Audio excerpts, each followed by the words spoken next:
This is Next Century Studios. You're watching Leading Edge Business with Dan Auito. Hi, it's Dan Auito with the Leading Edge Business Show. We're here today with Dr. Tom Hanson talking about his new book, Play Big. Tom is here to tell us more. All right. Thank you. It's great to be here. How do you describe what you do, Tom? Well, basically, I help players play with ease. I work a lot in baseball, and the new book, Play Big, is really a baseball-focused book, but it generalizes into all of human performance areas. So I help players play with ease, and I mean that in terms of when you're performing well, there's a sense of ease and fluidity and grace really to you. It doesn't seem like it's really hard work. And I also mean ease, though, in terms of playing with ease, in terms of E''S, where the first E is enjoyment, really enjoying what you do, and expansion is the second E, to expand. If you're playing at a certain level, be it baseball or business, in order to reach a goal, you have to expand yourself. It isn't just a matter of knowing what to do, it's being able psychologically and emotionally to be big enough to be able to accomplish that. So I help people play with ease. Play with ease, expansion and getting bigger. I've read the book, Play Big, and I see the ABCs. I've just got to go there. I've got to go there. You know, act big, breathe big, and commit big. Right. That's awesome stuff. It's just an easy thing to be able to, you instantly seem to expand when you do that. I just feel better when I go there. So yeah. I get what you're saying there. Yeah, it really is a matter, the challenges that players face are that they get frustrated and they get angry and they get nervous. They get what I call contracted. If there's a feeling of, like it's just getting ready to come on, here we're getting ready to roll the camera and I could just feel myself, So I need to breathe, I need to, what you say, act big, which is get physically big, breathe big, and then commit to your target, or commit big, which is to go all in on whatever you're focused on at the moment. Right, that focus is so critical. I see that a lot, hear that a lot from just about everybody, and it's hard to do. It's hard to do. So you're bringing people back to that. Right, making it as easy as ABC. Right. Okay. Now, what challenges do players face that you help? Well, they do have this sense of needing to prove themselves or needing to come through. What they ultimately end up facing, I mean, it shows up again as frustration, as anger, as sort of a depression. Fear really is the biggest one. You've got two poles. If you put it on a north-south, you've got fear down here and passion and love and freedom up here. So people are down here facing, dealing with their anger and their frustration and trying harder. Again, whether it's a real estate deal or playing on the field, it's actually the emotion that becomes your biggest obstacle. You and your own beliefs and your own emotions become the biggest obstacle rather than actually your technique of what you're trying to do. So you get stuck in your own funk, so to speak, and you can't get out of it. Counter intentions driving you down. You're focusing on the negative. You're getting nowhere. Absolutely. So you're taking people back to where they need to be to focus on. I like to call that fat part of the bat. What you say. Absolutely. I love that. Okay. So you've told me before that you've had the pain of the gap in your own life. Yeah, absolutely. The pain of the gap is that's what players suffer from is that they're here, but they know they're capable of this. And this is the gap, and that's painful. For myself as a baseball player, I was good in Little League, I was great in Little League, and then up through Legion, I was great, particularly for 1 year in American Legion baseball. And then in college, I was good, but not great. And I kind of lost some of my edge. I lost some of the stuff that I had made me so good in high school, and I ended up, I walk away feeling like, I could have been so much better. Mm-hmm. It was nice, but I could have been so much better. And that's that pain of the gap, and that's what so many baseball players deal with, and that's what so many business people deal with as well. I also had it then where I was a tenured college professor. I was a full-time baseball coach, but also a full-time professor. And I just didn't feel like I was really able to do my best. So again, I felt like I knew I could do this, but I was here again. And so I left, not knowing what I didn't know about business. And then I was more like here, and I knew I could do here. But sometimes that's the way life goes. You go down into the belly of the whale and deal with all that and come back. And that's then what I'm talking about there. And then I worked with the Yankees In 2001, dream come true, full-time job with the Yankees, but that didn't go so well.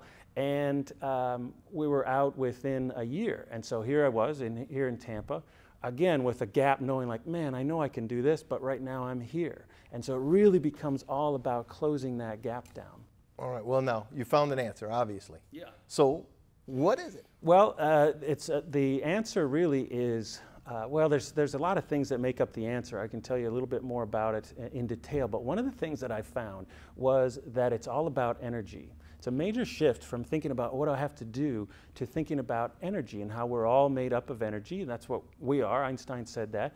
And we've got things that are blocking us, and we need to get going through it. So I found this technique. It's very strange, but very powerful, that involves tapping. Where you literally tap on different spots in your body, and it makes things go away, negative emotions go away that are holding you back. I started with a player, and he had just struck out to lose a game, to end a game. And he came over with his mom to where I was sitting, and she knew what I did for a living. And she said, was there something you could do to help Johnny? He's going to be upset about this for days. He's just like the perfectionist that's going to... Right. And I said, well, you know, and she said, no, isn't there something you could do? I'm like, okay. It was like somebody was telling her that I was holding back on her. And I said, well, yeah, but it's kind of weird.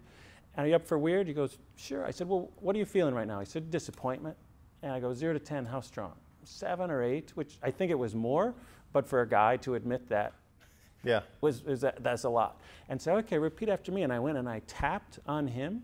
And then I said, okay, 0 to 10, how is it now? He said, go 4. And we repeated again, and he smiled at me. And I said, what are you smiling at? And we're talking about 90 seconds, maybe 2 minutes from when we started.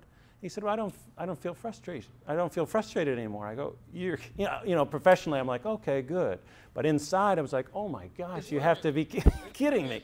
And I've been a tapping fool ever since. And just because what I'm interested in is closing this gap. If it's a little bit weird, so is success, you know? Mm-hmm. Being on the New York Yankees, that's weird. It takes a person this high, you know, of this rare a person that can be that successful. And so doing something unusual, I'm willing to do. Awesome. So now what are people not getting? Well, they're not getting that we've changed ages. Like most people, particularly in baseball, are in what I call the breakdown age. And that's where you say, okay, well, what's wrong? And then you break that down. We look for something that's wrong. Oh, all these things are wrong. Let's break that down and then attack them one by one. Well, the problem is we all perform best, whatever it is, when we feel great, when we feel confident, when we're acting big, breathing big, committed big, got the good free-flowing energy. But nowhere in that paradigm is feeling great. They're always feeling bad because, oh, this was wrong, this is wrong, this is wrong. So you're all filled with what's wrong. I interviewed Hank Aaron, Rod Carew, Stan Musial, Yastrzemski, Pete Rose, all these people on what are you doing what makes you great? And they focus on what they want. They focus on the ball. They focus on what they want to have happen. They're not caught up in what's wrong. So we've moved from the breakdown age, where you break everything down, and it's all about breakdowns, to the performance age, where you're really focused on what you want. You really get that it's all about energy, not a specific mechanics. You know, a real estate guy, there's lots of ways to succeed in real estate, right? Yeah, absolutely. Yeah. But the big thing is the psychology and the emotion. Do you have that piece, the energy, your vibe? And that's what people are missing right now that they don't have. Yeah, that positive intention. You know, that is it. You know, focus on the positive, because that counter intention is, I think you've said it before, it's primordial. It's old brain. Really geared towards safety. Exactly. Safety, keep me safe. And it keeps taking people there unless you have to physically make yourself go to the positive and focus on a solution and not look at those problems trying to correct stuff that is going to take you there. Right. And train it. And train it. So I've got a step-by-step system for doing just that. The first thing you do actually is you focus on what you don't want. Get clear on what you don't want. And then, but instead of staying there, which is where most people do, they got to get to step 2, which is what do you want? And use what you don't want kind of like to slingshot into, this is what I want. Get really clear on that and then experience it. I've got exercises to take people through where they really experience what they want. Now, as they do that, Step 4 is to notice your resistance. Notice, like if you say, okay, I've got this $1 million, or I'm at the next level, I'm in college playing, whatever it is, there's usually going to be a little bit of, yeah, but, or there'll be a little voice, there'll be an image in your head that's negative, a little negative voice, or a feeling somewhere in this area that is like, I'm not sure I can do that. And that's what we have to remove. We have to remove the negative beliefs that hold you back. It's not just about positive thinking. You really have to be able to remove the negative things that are in you. But old school is to focus on the negative and try and eliminate. Here, we're coming at the negative from the positive, from what you actually want. So what mistakes do people make on a regular basis? A mistake that people make trying to do this is, one, they might think it's all positive thinking, which I just mentioned it's not. It's kind of like if you have a dirty plate and put some ice cream on it, it's still not a great dessert. You want to clean it off first. So it's not just about the positive thinking. Secondly, they might try to do it, they might try not get that it's about training, that it's really about practicing. And we're not just talking about something that I can just tell you and you have it. It's more like a strength and conditioning coach where we'll give you exercises to do and practice, and you build your energy, you build your vibration the way you build your bicep through training and practice. And then the last thing that they would do, mistake that they make, is trying to do it by themselves. It's just any high-performing person, particularly in sports, just doesn't do it alone. All right, so what's the first step they should take? Well, the first step you should take is was really to buy a book, get the book, Play Big. I'm with you on that. That's I read right. it, I If you love want it, to I play agree. big, Yes. that's your first step. And what I would also do is really leave you with the idea of focusing on what you want. If I could only say one thing, it would really be focus on what you want instead of being mired on what isn't right. Get really clear. What the guys always said that you mentioned that you really like, fat part of the bat on the ball. That's what I wanted. It's not about they're thinking about their hands, or they're thinking about their batting average, or the girl in the stands, or their coach, whatever it is. It's like, okay, what do I want right now? What's the most important thing? What do I want? And stay focused on that and do it so that you train yourself and build up that focus muscle so that you can stay on it until you get what you want. Well, Tom, I think that wraps it. I mean, I loved it, and I love the book. I love what it's all about, and I hope that this gets into a lot of players' hands, because it certainly will help them take their game to higher and higher levels on a more focused level. It's awesome. Great. Thank you, Dan.